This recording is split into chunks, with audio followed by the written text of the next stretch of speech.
Hello and welcome to the walk-off. We have a little bit of Blue Jays news coming out. I'm Scott Belford, joined as always by the best co-host in the biz, Adam Mack, and the Blue Jays shoring up that 40-man roster. There is a crunch for them to do so by the end of the day, and so we're starting to kind of being able to view the landscape because they made some I don't know if you'd say surprising, but money-saving moves here. I'm a Releasing little both. surprised by Raimel Tapia. I am a little surprised also, but it goes to show you Raimel Tapia and Bradley Zimmer have both been DFA'd. So they are now out on the open market and no longer Blue Jays. This actually saves the Blue Jays $5.2 million on Raimel Tapia's contract and then $1.3 million on Bradley Zimmer. So $6.5 million off the books now. And obviously the Blue Jays are at the point where they're looking at their minor league system. And this is the thing. They had to shore up room on the 40-man roster. And they see guys like Addison Barger. They see guys like friend of the show, Davis Schneider and Spencer Horowitz making progress. And they need to protect them from that Rule 5 draft coming up December 7th. So Adam, let's pull some stats up here and take a look at what's going on with the AAA Bison team and where some of these players could slot into this Blue Jays roster next year. Let's start with Spencer Horowitz. Of course. I thought I was getting ready. I pulled up Addison Barger, so of course you went with Spencer Horowitz. Of course I did. Let's get ready. Well, we had him on the show. Friend of the show. Good kid. Spencer Horowitz. Yeah, the left hitting first baseman. And just not any sort of lefty, a natural lefty. Catches with his right.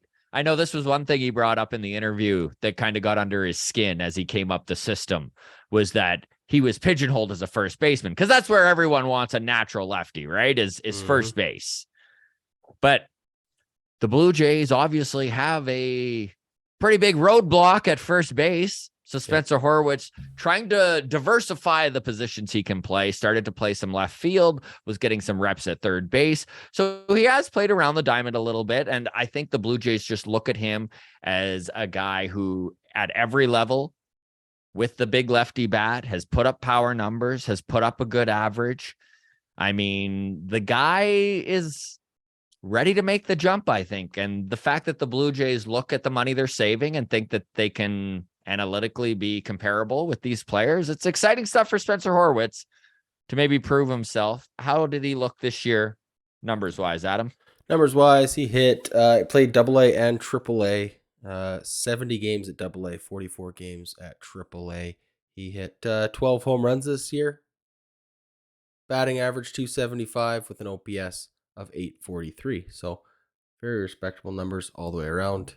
Sexy OPS. Sexy OPS. And he's known for hitting the ball all over the field. And again, there isn't a lefty bat in this lineup. And I know he still projects as a bench piece, but that definitely plays for him with them releasing both Zimmer and Tapia, who are lefties. There you go. Moving on to Addison Barger, who has climbed up this Blue Jay system. He had impressively this season. He had time everywhere. Everywhere. This year. He played in Vancouver, played in New Hampshire, end of the year with 8 games in Buffalo. Just that's what you want to see from your prospects. You know, it's just that meteoric rise. He hit 308 across all 3 leagues this year. 933 was the OPS this year. 26 home runs across the 3 leagues. I mean, even by the end when he got promoted to Buffalo, it wasn't like he took a big step back or anything. He actually hit 355 in the 8 games at the end with an OPS of 1100. So AAA was not too big for Addison Barger, and that's probably why we're hearing so much hype on the kid. Because he has a few things playing for him, right? I mean, he plays all over the diamond. Left-handed bat, third base, second base. Yeah. 23 years old. So he's right in the age group that this team is like this. And again, this is, it's not that Tapia didn't have a very productive season last year. And I know that they worked on his swing path and his launch angle and all that stuff. And we did see a little bit more power out of him than we had in previous seasons when he was back with the Rockies. He did change his game and wasn't the ground ball machine he was known for. Raimel Tapia is going to be fine, but I think the Blue Jays just looked within and felt like that they could save the money and probably match the production, which again is just good news for these guys rising within the Blue Jays system. So we'll just give the rundown real quick here, Adam, of all of the roster moves to shore up that 40-man roster. So Addison Barger is in. Spencer Horowitz has been added. Aroldis Martinez has been added, which definitely bodes well for the young man who shows incredible power at Double-A. He was one of the youngest dudes playing Double-A and had, I think it was second most home runs in all of Double-A. So the kid can play, and if he can continue to cut down those strikeouts, I think we very well could see him get his major league debut next year. And then Yosfer Zulueta, right? He's the Cuban who has been injured, it seems like, since the day they got him in the international draft.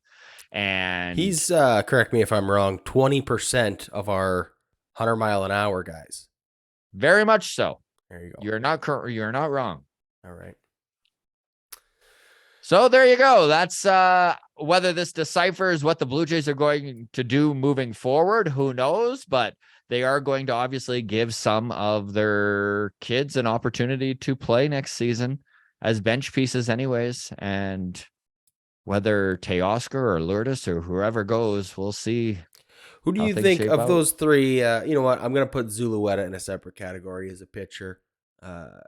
Pitchers are always more likely to get called up just because there's so much creative roster management you can do with the bullpen there. So we'll put Zulueta in a category of his own. But Aroldis Martinez, Spencer Horowitz, Addison Barger, of those three, who's the first one called up?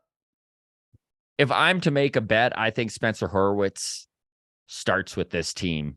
I think he makes the team. I really do think that he's in there. They're going to give him an opportunity. Again, if you look at his numbers, man, he has hit at every single level in this league. And the only reason he hasn't already been given a shot is because Vladdy's blocking him. So he put enough time in to become a little bit more versatile. 25 years old, actually. He's 25 years old. Like, and he would be taken in the Rule 5 draft. There you go. Like, that's why they added him. He would be taken without a doubt. Well, all the best to him. All the best. Yeah.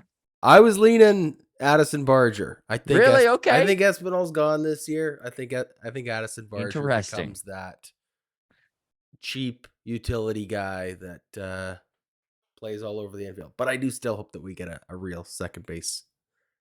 I shouldn't say that.